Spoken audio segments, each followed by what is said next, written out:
దీనిపైన ముందుగా రాజీవ్ చెప్పండి, ఏది కరెక్ట్ కాదు. ఒక ముఖ్యమంత్రి ఒక పత్రికాధినేతకు అందరి దగ్గరికి వెళ్తే అది వేరే విషయం, సందర్భం ఉన్నప్పుడు వెళ్తే పర్వాలా. కానీ న్యూ ఇయర్ వేడుక సందర్భంగా రేవంత్ రెడ్డి గారు వెళ్ళి కలిశారని వాళ్ళ పత్రికలో రాసుకున్నారు కదా. ఇది తెలంగాణ ముఖ్యమంత్రికి గౌరవమా, తెలంగాణ ప్రభుత్వానికి గౌరవమా, కాంగ్రెస్ పార్టీకి గౌరవమా? కాంగ్రెస్ నిత్యం దూషించేటువంటి ఒక పత్రికకి ఈ రకమైనటువంటి పరిస్థితి రేవంత్ ద్వారా గౌరవాన్ని ఆపాదించడం ఎంతవరకు కరెక్ట్ అని మీరు అనుకుంటున్నారు? అదే ఒక రాష్ట్ర ముఖ్యమంత్రి మీరు అన్నట్టుగా రాష్ట్రంలో ఉండే ఎయిటర్లందరినీ ఒక చోటికి పిలిపించి నూతన సంవత్సర శుభాకాంక్షలు తెలియజేస్తే దాన్ని ఒకటి అర్థం చేసుకోవచ్చు.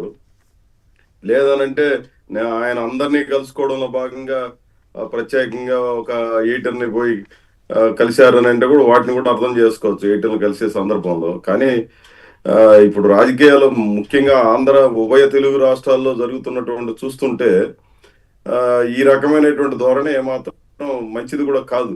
ఇట్లాంటి పద్ధతుల్లో బ్లాక్మెయిల్ టాక్టిక్స్ లేదంటే తీవ్రమైనటువంటి వివాదాల కేంద్రంగా ఉన్నటువంటి సందర్భాల్లో ఈ రకమైనటువంటి పద్ధతి సరైనటువంటిది కాదని నేను భావిస్తున్నాను. ముఖ్యంగా మన ఆంధ్ర రాష్ట్రంలో తెలంగాణలో కొనసాగుతున్నటువంటి పరిస్థితి దేశంలో చాలా చోట్ల ఉన్నా ఇది ఈ రాష్ట్రంలో తారాస్థాయికి వెళ్ళిపోయింది. ఒక దాంట్లో ఏమాత్రం శశబిషలు లేకుండా మేము పలానా పక్షం అని చెప్పి ప్రకటించుకొని మరీ చేస్తున్న ఒక విలువలకి వలువలోడు తీసినట్టు అని చెప్పి మాట్లాడుకుంటాడు. అట్లాంటి ఒక ధోరణి చాలా ప్రబలంగా మన రాష్ట్రంలో కనిపిస్తున్న నేపథ్యంలో అటు తెలంగాణ కావచ్చు ఇక్కడ కావచ్చు ఆ ట్రాన్స్పరెన్సీ మెయింటైన్ చేయడం చాలా అవసరం. అది లేదు అనేది నాకు అనిపిస్తుంది. Right, okay. రాజీవ్ చెప్పండి, మీరేమంటారు? జగన్తో కేసీఆర్ అలాయబలే అయితే తెలుగుదేశం పత్రిక ఏదో తప్పు అన్నట్టుగా వేసుకుంది. రైట్, మీ ఆడియో ఇంకా సెట్ అయినట్లేదు, సెట్ అయిన తర్వాత మళ్ళీ మాట్లాడుదురు. కానీ రైట్, మరో అంశం ఇంట్రెస్టింగ్ విషయం ఏంటంటే న్యూ ఇయర్ గిఫ్ట్ అంట, కొత్త సినిమా ఫిక్స్ చేసిన పవన్ కళ్యాణ్ అంటూ నిన్నంతా వార్త హల్చల్ చేసింది. ఇది పవన్ కళ్యాణ్ అభిమానులకి తీపి కబురట. మరి రాష్ట్ర ప్రజలకు కూడా తీపి కబురేనా మురళీ గారు? పవన్ కళ్యాణ్ గారు కొత్త సినిమా చేస్తే ఆంధ్రప్రదేశ్ ప్రజలందరికీ కూడా ఆనందమేనా? హాయిగా ఆ సినిమాలు చేసుకుంటే బాగానే ఉంటుంది. కానీ మధ్యలో రాజకీయాలు, మధ్యలో రకరకాల ఆయన హెచ్చరికలు, ఇవన్నీ చాలా తమాషాగా నడుస్తున్నాయి కదా. కాళ్ళు ఎరగొట్టాలి, కీళ్ళు ఎరగొట్టాలి, టైం ఉండాలి కదా. మరి పవన్ కళ్యాణ్ గారు ఏం చేస్తున్నారో ఆయనకన్నా అర్థం అవుతుందో లేదో మనకైతే అర్థం కావడం లేదు. ఇప్పుడు పక్కనున్న తమిళనాడు రాష్ట్రంలో విజయ్ చాలా స్పష్టంగా ప్రకటించాడు, నేను ఇంకా సినిమాలు చేయను అని చెప్పేసి. మన పవన్ కళ్యాణ్ గారు ఉప ముఖ్యమంత్రి హోదాలో ఉంటూ ఆయన తీవ్రమైనటువంటి ఇంత మునుపు ఒక వీడియో కూడా మీరు చూపించారు, ప్రత్యేకంగా ఆయనకి ప్రత్యేక విమానాలు ఏర్పాటు చేసి మరీ చేస్తానని. ఇటీవల కూడా తిరుపతికి వచ్చినటువంటి సందర్భంలో తిరుపతిలో మొదటి రోజు ప్రోగ్రాము, అదే రోజున కళత్తూరు అనే ఒక పెద్ద గ్రామం మునిగిపోయింది.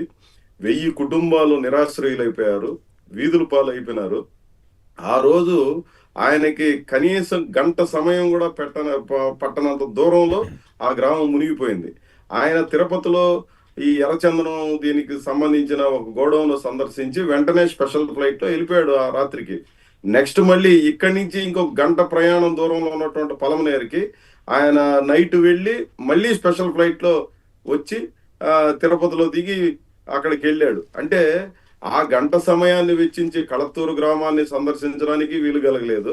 రెండోది, ఇంత డబ్బులు ఎందుకు రాష్ట్ర ప్రజానీకం మీద భారం పడుతుంది, నేను ఈ రాత్రికి ఇక్కడే విశ్రమించి ఉదయాన్నే గంటసేపు ప్రయాణం లేదా రాత్రి ప్రయాణం పోయిందా దానికి ఉండే, అంటే ఎంత బాధ్యతారాహిత్యమైనటువంటి ప్రజాప్రతినిధిగా ఆయన ఉన్నాడు అనే దానికి ఈ ఉదాహరణ నేను చెప్తున్నాను. ఇట్లాంటి ఆయన సినిమాలు తీసుకుంటాడు. ఇప్పుడు తీపి కబురు ఎవరికి, మీరు అన్నట్టు తీపి కబురు ఎవరికి లేదు. రాష్ట్రంలో అన్ని చేదు కబుర్లు అయిపోయినాయి. అవి ప్రతిదీ చాలా తీవ్రమైనటువంటి తారాస్థాయికి చేరిపోతున్నటువంటి పరిస్థితి కొనసాగుతా ఉంది. ముఖ్యంగా మిగిలిన వాళ్ళకి అతట్టున్నా పవన్ కళ్యాణ్ గారు మాత్రం ఏ మాత్రం బాధ్యతగా వ్యవహరించడం లేదు, పూర్తి బాధ్యత రాహిత్యంగా ఉన్నాడు. ఆయన ఏం మాట్లాడుతున్నాడో ఏం చెప్తున్నాడో అర్థం కానటువంటి పరిస్థితి. ఆయన భాష, వేష భాషలు ఇవన్నీ కూడా అంతా సినిమాటిక్ గా ఉన్నాయి తప్ప ఏమాత్రం సమంజసమైనటువంటి పద్ధతిలో ఆయన ధోరణి లేని పరిస్థితి కొనసాగుతా ఉంది.